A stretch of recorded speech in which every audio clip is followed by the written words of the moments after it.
ఢిల్లీ ప్రజలు బీజేపీకి పట్టం కట్టారని బీజేపీతో అభివృద్ధి సాధ్యమనే విషయాన్ని గుర్తెరిగి అక్రమాలకు పాల్పడ్డ ఆమ్ ఆద్మీ పార్టీని చీపురుతో ఓటు చేసి బీజేపీకి అధికారం కట్టబెట్టారని బీజేపీ అధ్యక్షులు భోపాల్ ఓబీసీ రాష్ట్ర కార్యవర్గ సభ్యులు కరణం గణేష్ దుబ్బాక అసెంబ్లీ కన్వీనర్ చిలకమర్రి గోవింద్ అన్నారు. ఢిల్లీలో బీజేపీ గెలుపొందడంతో చేగుంట మండల కేంద్రంలో స్థానిక చేగుంట మెదక్ చౌరస్తా వద్ద బీజేపీ మండల అధ్యక్షులు చింతల భూపాల్ ఆధ్వర్యంలో ఘనంగా సంబరాలు జరుపుకున్నారు.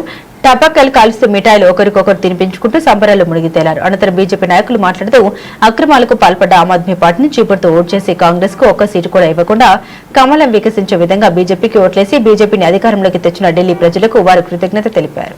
ఢిల్లీ వరకు ప్రతి ఎలక్షన్ లో కూడా మన కారణ జన్ముడు నరేంద్ర మోడీ గారి నాయకత్వంలో భారతదేశం అంతటా బీజేపీ విస్తరిస్తుంది. వచ్చే ఎలక్షన్లో కూడా అన్నింటిలో కూడా ఖచ్చితంగా బీజేపీ తెలంగాణతో సహా అన్ని ఎమ్మెల్సీలు 3 ఎమ్మెల్సీతో పాటు అన్ని ఎలక్షన్లో కూడా గెలవడానికి సిద్ధంగా ఉంది. ఆ చీపురు గట్టను ఊడ్చేసారు, చేతులు చిదిమేసారు, కమలాన్ని వికసింపజేసిన ఢిల్లీ ఓటర్ మహాశయులందరూ కూడా పేరు పేరున ధన్యవాదాలు. ఆప్ చేసిన అన్ని అవినీతి కార్యక్రమాలు మందుకా నుంచి నీళ్ళకా నుంచి మొత్తం చేసిన స్కామ్తో పాటు అన్ని అవినీతి పరంగా విజయం సాధిస్తుందని ఈ సందర్భంగా చెప్తున్నాను.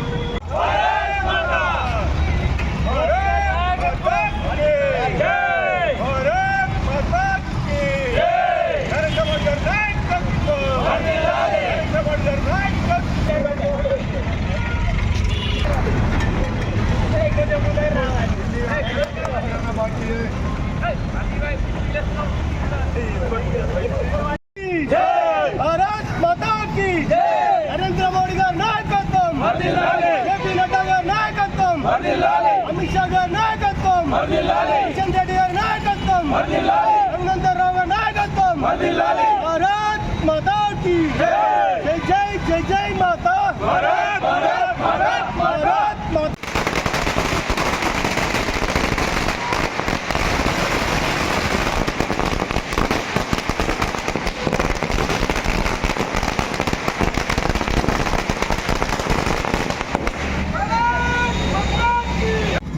భారతీయ జనతా పార్టీ భారతదేశం యొక్క రాజధాని నగరంలో ఢిల్లీలో అనూహ్యంగా 2 పర్యాయాలు గెలిచినటువంటి ఆప్ పార్టీని అధ్యక్షులతో సహా ఓడగొట్టినందుకు ఢిల్లీ ప్రజలందరికీ చేగుంట మండల తరఫున మరియు తెలంగాణ తరఫున వారందరికీ ధన్యవాదాలు, నమస్కారం. ముఖ్యంగా ఏంటిగా అంటే వాళ్ళు సెక్యులర్ ముసుగులో ఏదో చేయాలి ఏమో అనుకొని వచ్చిండ్రు, అట్లనే మభ్యపెట్టిండ్రు ఓటర్లను కూడా. కానీ ఓటర్ మహాశయులు అందరూ కూడా దాన్ని తిప్పికొట్టారు. ఇక్కడ ఏంటి అంటే వాళ్ళకి చేతగాక ఏదో మాట్లాడుతున్నారు కాంగ్రెస్ వాళ్ళు కానీ, ముఖ్యంగా ఆప్ ఆద్మీ పార్టీగా కానీ. కాంగ్రెస్ ఏంటిగా అంటే వాళ్ళు వేరే నమూనా ఏదో సొమ్ము చేసుకోవాలని ప్రయత్నిస్తారు, కానీ ఆ సొమ్ము చెల్లలేదు. ముఖ్యంగా తెలంగాణకు వచ్చేవరకలే రేవంత్ రెడ్డి అనే వ్యక్తి అతను ఒక సింగిల్ గోల్ పెట్టుకొని వచ్చిండు, నేను తెలంగాణకు ముఖ్యమంత్రి కావాలనే ఉద్దేశంతో వచ్చిండు, ముఖ్యమంత్రి అయిండు. ఈ 14 నెలల్లో ఆయన చేసింది ఏం లేదు, శూన్యం. ఎంపీ ఎన్నికలలో ఆయన మంచి జవాబు ఇచ్చారు. 50% బీజేపీ గెలుచుకోవడం జరిగింది. ఆయన ఏంటిది అంటే కాలయాపన స్కీమ్ ఒకటి కాకుంటే ఏంటి అంటే 2 కూడా బీజేపీ కానీ టీఆర్ఎస్ కాంగ్రెస్ కానీ టీఆర్ఎస్ కానీ 2 కూడా నాణానికి 2 వైపులా వాళ్ళేమో మభ్యపెడుతూ ఓట్లు లాగినరు. ఈయననేమో కేవలం వాయిదాలు వేస్తూ రైతు బంధు లేదు, రైతు బీమా లేదు, ఏంటి అంటే ఇంకా వేరే ఏ స్కీమ్ కూడా లేదు. కేవలంగా రేషన్ కార్డు లేదు, ఇందిరమ్మ ఇల్లు లేదు, ఇందిరమ్మ భరోసా లేదు. కేవలంగా కాలయాపన చేస్తూ మాట్లాడుతుండే తప్ప కేవలం కాలయాపన చేస్తుండ్రు. ఇప్పటికి 14 నెలల అవకాశం ఇచ్చి తెలంగాణ ప్రజలందరూ కూడా చూస్తున్నారు. ఎప్పుడు ఎన్నికలు వస్తాయి, ఎప్పుడు అవకాశం తీసుకుందామని చూస్తున్నారు. తప్పకుండా ఢిల్లీలో ఏ గుణపాఠం జరిగిందో రేపు రాబోయే స్థానిక సంస్థల్లో కూడా సేమ్ గుణపాఠం ఇక్కడ కాంగ్రెస్కు బీఆర్ఎస్కు జరుగుతుంది. ఎందుకంటే వాళ్ళు చేస్తున్న శాస్త్రాలు అటువంటి, వాళ్ళు చేస్తున్న పనులు అటువంటి. ఏమన్నాడు బీసీ రిజర్వేషన్ అయ్యా 42% రిజర్వేషన్ చేస్తామని కామరెడ్డి డిక్లరేషన్ అని చెప్పింది ఏం చేశారు? ఏదో చేస్తున్నా కులగన్న చేసి ఏం చేయలేదు. అది చేసింది శూన్యం. 170 కోట్లు మాత్రం వేస్ట్ చేశారు. 42% రిజర్వేషన్ ఇస్తామయ్యా, మీరు ఎవరైనా ఉండరా బీజేపీ వాళ్ళు కానీ అని క్వశ్చన్ వేసాడు అసెంబ్లీలో. అయ్యా నువ్వు 42% ఎక్కడ చట్టబద్ధంగా తెచ్చినాక ఇవ్వాలి, కానీ పార్టీలలో ఎవరైనా ఇస్తారు, బీజేపీ వాళ్ళు ఇస్తారు, కాంగ్రెస్ వాళ్ళు ఇస్తారు, ఏ పార్టీ అని ఇస్తుంది. 42% ఇస్తుంది, 50% ఇస్తుంది. అది వితౌట్ రిజర్వేషన్ ఉంటుంది. కాబట్టి అది కేవలంగా మద్దతు తప్ప ఇంకోటి ఏం లేదు. ఒకవేళ నీకే చిత్తశుద్ధి ఉంటే బీసీల మీద ప్రేమ ఉన్నట్టయితే, ఎస్సీల మీద ప్రేమ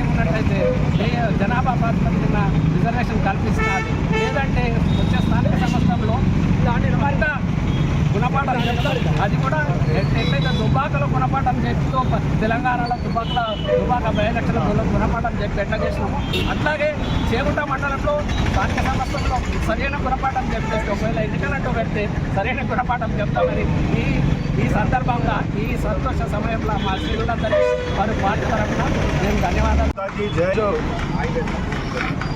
భారతదేశానికి తలమానికంగా ఉన్న ఢిల్లీలో మరి దేశ రాజధాని ప్రజలు చాలా విజ్ఞతతో మరి తమ ఓటును వినియోగించుకొని, ఎందుకంటే క్రితంసారి ఎన్నికల్లో ఆమ్ ఆద్మీ పార్టీ ఒక ప్రభుత్వ అత్యున్నత స్థాయి వ్యక్తి మరి మేము దేశ రాజధాని దేశాన్ని శుభ్రం చేస్తాను ఒక హామీ ఇచ్చిండు. అటువంటి వ్యక్తి కూడా మరి ఈరోజు ఈ 5 ఏళ్ల నుంచి మరి లిక్కర్ స్కామ్ కానివ్వండి, వాటర్ స్కామ్ కానీ, అసలు ఇట్లాంటి స్కామ్లు ఉన్నాయని కూడా ఎవరు తెలియని విషయంలో కూడా ఇట్లాంటి స్కామ్లు కూడా చేయొచ్చు అని అత్యున్నత వ్యక్తి కూడా మరి చదువుకున్న వ్యక్తి కూడా వాళ్ళ జీవనాన్ని నిరూపించింది ఆయన. మరి దేశానికి కావాల్సింది దేశాన్ని కాపాడేవాడు, భద్రత ఇచ్చేవాడు, దేశ ప్రజలకి ఒక రకమైన పురోగతిని అందించేవాడు కావాలని ఇవాళ దేశ అత్యున్నత స్థాయిలో ఉన్న ప్రజలు ఇవాళ కోరుకొని పట్టం కట్టి ఈరోజు భారతీయ జనతా పార్టీకి వాళ్ళు ఈరోజు పట్టం కట్టి ఒక వారి రూపురేఖలు మార్చుకునే విధంగా బీజేపీ పార్టీకి ఈరోజు ఒక బాధ్యతనిచ్చేందుకు వాళ్ళందరూ కూడా ఈరోజు మేము చేగుంట మండల పార్టీ తరఫున వాళ్ళందరూ కూడా మేము ఒక కృతజ్ఞత తెలుపుకుంటూ మరి ఈరోజు ఏదైతే ఢిల్లీ ప్రజలు ఆలోచించారో ఆ ప్రజలు ఆలోచించిన విధంగా మన ప్రజలు కూడా ఆలోచించే విధానం ఇవాళ తెలంగాణలో ఆల్మోస్ట్ దాదాపుల్లో వచ్చేసామని మేము అందరం కూడా భావిస్తున్నాం. ఎందుకంటే మొన్న జరిగిన అసెంబ్లీ ఎన్నికలు కానివ్వండి, పార్లమెంట్ ఎన్నికలు కానివ్వండి, దాదాపుగా ఆ రేషియోలో మనం ఉన్నాం. ఇప్పుడు లేటెస్ట్గా జరగబోతున్న ఎమ్మెల్సీ ఎన్నికల్లో కూడా మనకు అది కనిపిస్తూనే ఉంది.